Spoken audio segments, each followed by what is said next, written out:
Hello mga friends! Tara, tayo ay magluluto ulit ng panibagong ulam. Ito na naman ang panibagong vlog natin. Okay? Tayo ay magluluto ng sinigang na corned beef with labanos. At ito ang mga ingredients natin mga friends.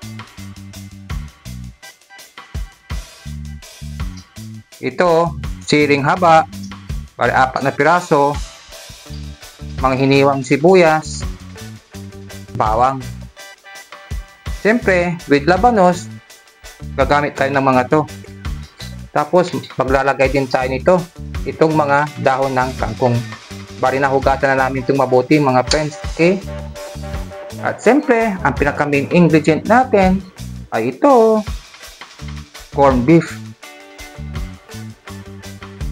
Kailangan natin to mga friends. Ito ang pampaasim. Okay? Sinigang sa sampalok mixed with gabi.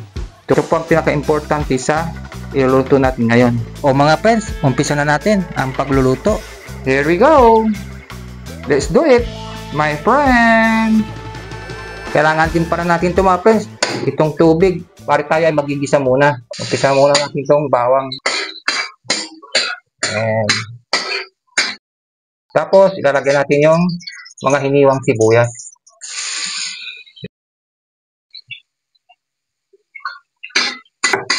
Yan po, halo-haloin natin. So, ilagay na natin yung corned beef mga friends, okay? Ito po. Yan. Ilagay na natin mga friends.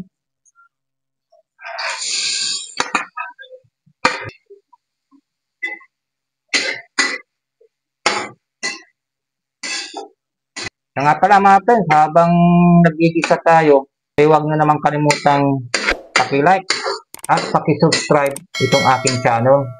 Paki-share nyo na rin po at paki-hit yung notification bell para updated kayo sa parating pa naming mga panibagong vlogs. At saka, huwag nyo din kalimutang paki-follow yung aking Facebook page, the same channel. Okay? Tara, tuloy tayo sa paggigisa.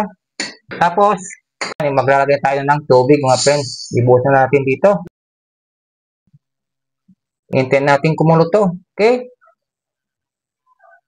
Lalagay na natin yung mga labanos na hiniwa natin na pabilog. Haluin natin. Pakuloyin natin ito mabuti mga friends para lumambot yung nilagay natin mga labanos. O ayan mga friends. Bali malambot na yung nilagay nating mga labanos. Kaya nga pala mga friends, bali malalaman nyo kung malambot na yung labanos kapag ganito po, translucent na siya. Okay? Ayan, okay, ilalagay natin yung pampaasim.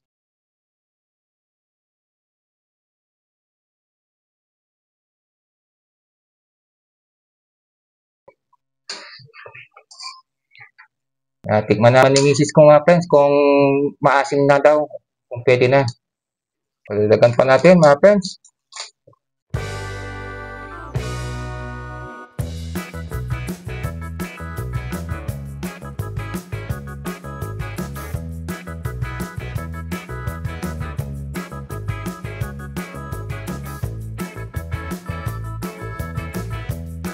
Haluin natin mabuti.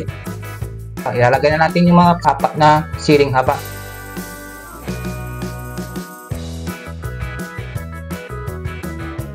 Yan, ilalagay na natin yung mga dahon ng kangkong.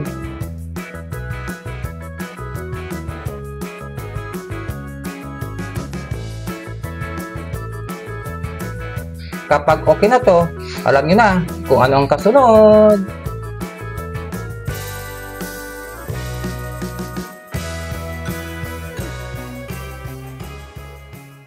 O mga friends, ito na yung niluto namin na sinigang na corned beef with labanos.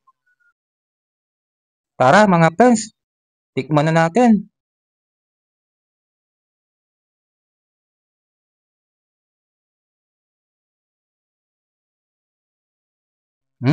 Okay.